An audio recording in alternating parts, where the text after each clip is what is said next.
Right, so we've basically got, it's probably about half the knitwear. We've come in today because we're going to be brushing them. When we brush the garment, we want to level up the pile just so they're super soft. So that's what we're doing. So we've got these steel brushes. We're going to be hand brushing them as we go. Although it's time consuming, it's a much more luxury finish. But yeah, let's get into it. So at the moment, as you can see, they don't have the zips on. So they need the zips. They also need to go to our embroiders who are going to chain stitch them. And they don't have, obviously, the neck labels or any of the finishing touches. It's in about 27 hours. That looks nice, doesn't it? Yeah, it does look sick.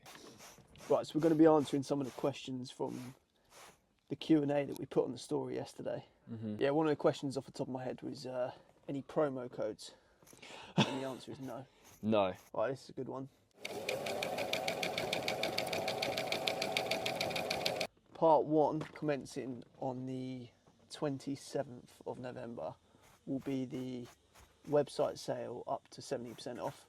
So that's everything that's already been released up to 70% off. And that's not just a tagline to get people in. We went through and chose the pricing across the whole website, and there genuinely is some absolute steals. Like, this is by far the biggest sale and discount we've ever done. Drop 3, we've left best, most in-demand knit pieces that we've released so far.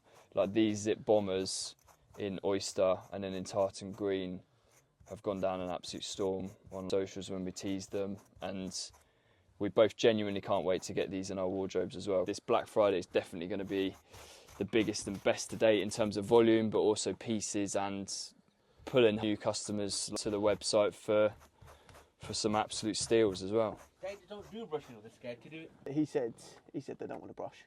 Yeah. Yeah, 100%. Nah. It looks cheaper without the brush. It looks too flat. It looks really, really nice. Yeah. I don't know why they wouldn't sell it for brushing. I only intended to bring one jacket out, one colour this season. And if you've seen the video of us sampling that jacket, it started as a ripstop. And then we got our hands on this Italian cotton fabric, ran it in the same silhouette. It had this like lovely like patina effect throughout the garment. Honestly, like nothing we've washed. So yeah, after washing all 3, we thought we've just got to drop all of them. Genuinely couldn't narrow it down. They'll be out on the 29th of November. That's what we're 15 minutes in, and we've done half a knit bomber each. It's mental. Not looking good. What way are you finding? Going with it is easier to do, but it's not bringing up as much of a pile. So yeah, just an update. We've been brushing for about half an hour now. We're on the back of the first bomber each. We didn't quite anticipate that it would be this long. However, we're going to be spending the next couple of days like brushing non-stop, and the factory can carry on with the rest of the production, then it's something that we have to do.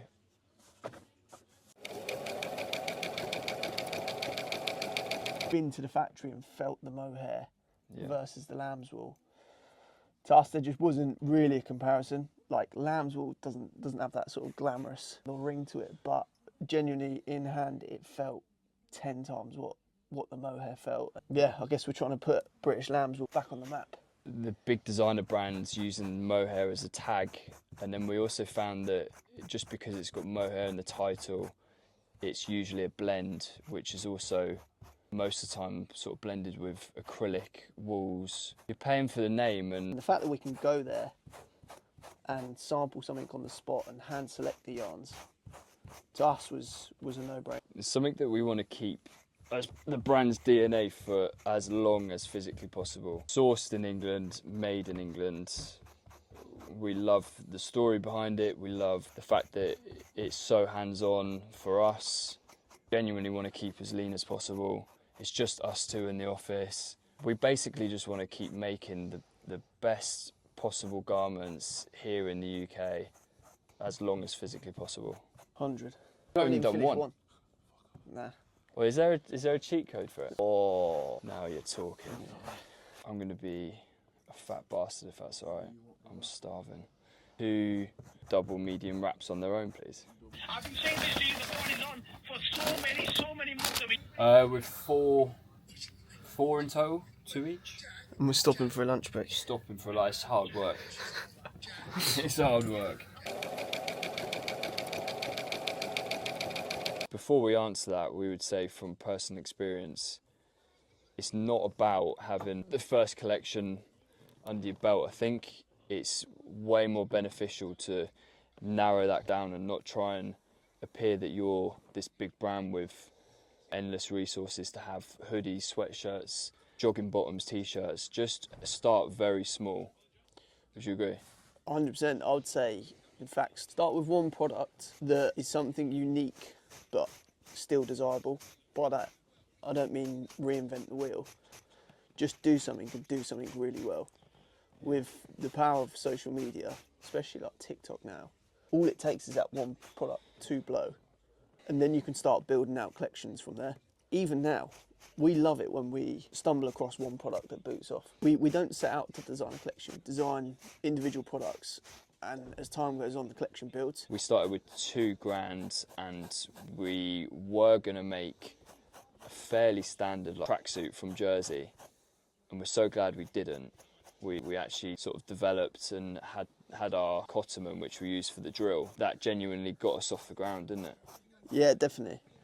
We took a unique fabric, we applied it to a pretty classic silhouette. It seems simple on the surface, but I think people do notice when you take that extra care and pride over the fit, that's something that can separate you from the rest. You need to disrupt the market. It's so saturated. Everyone's already got their favourite brands, so you have to be doing something truly unique. Definitely. In a nutshell, take something and make it better. Which is not what he's asking. He's asking how much. How much do I need? We've just lectured him. I don't know. It depends what you're doing though, because if you're making it in England, you're paying for the English labour. You're paying for 3 or 4 different specialist factories just to piece together your one hoodie, for example. So your sampling costs are, generally speaking, 3 times what the production cost is. So, for example, to develop a hoodie from scratch, which is your own fit, your own fabric, you're going to be looking at, the first invoice you're going to pay is going to be around about $1,000, isn't it? And that's providing your first couple of samples comes back. Like decent. The reality is you are going to require quite a lot of sampling on the fabric front and also the manufacturing front as well. We can only go based on what we did, and that was a couple of grand to do our first collection, which was 1 tracksuit, but it was in 2 colourways.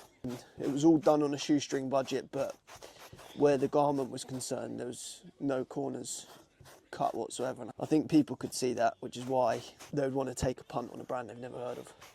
Now look at us. We're here brushing our own knits. Yeah.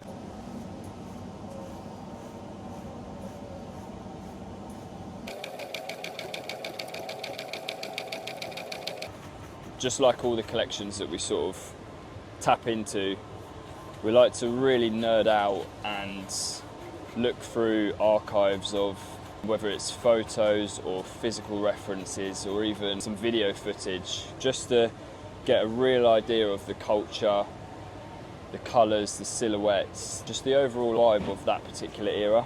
We always like to pick a theme because we feel like it gets the creative juices flowing and it gives us the opportunity to really put our own individual stamp on. I feel like if we don't have that, I know personally I struggle to then kickstart and get the ball rolling creatively. We wanted it to sort of carry on and hit that summery vibe and tone like the Morocco shoot. We really felt like we found our feet as a brand during that collection and how it shot. We just felt like it was summer away from summer really, and we were looking at how classy and elegant skiing can be, especially in the 90s. And I think we really took a shine to the 2 eras of 70s and 90s. We really liked the colour palette of the 70s. When we looked at the 80s, it all went a bit batshit. Even early 90s, it was all like electric colours and just didn't really have that classy feel to it. So I wanted to fuse 90s cuts with a 70s winter colour palette. So it was very much like rich reds, blues, greens, and that just carried throughout the collection. I think that really helped us, Josh says, hone in and design a collection from there. We absolutely loved how classy the chalets looked, and the après ski events from them particular time periods were effortlessly cool. And when we started designing and piecing the collection together, we just knew we had to try and get on the slopes to sort of bring the ideas and the theme to life.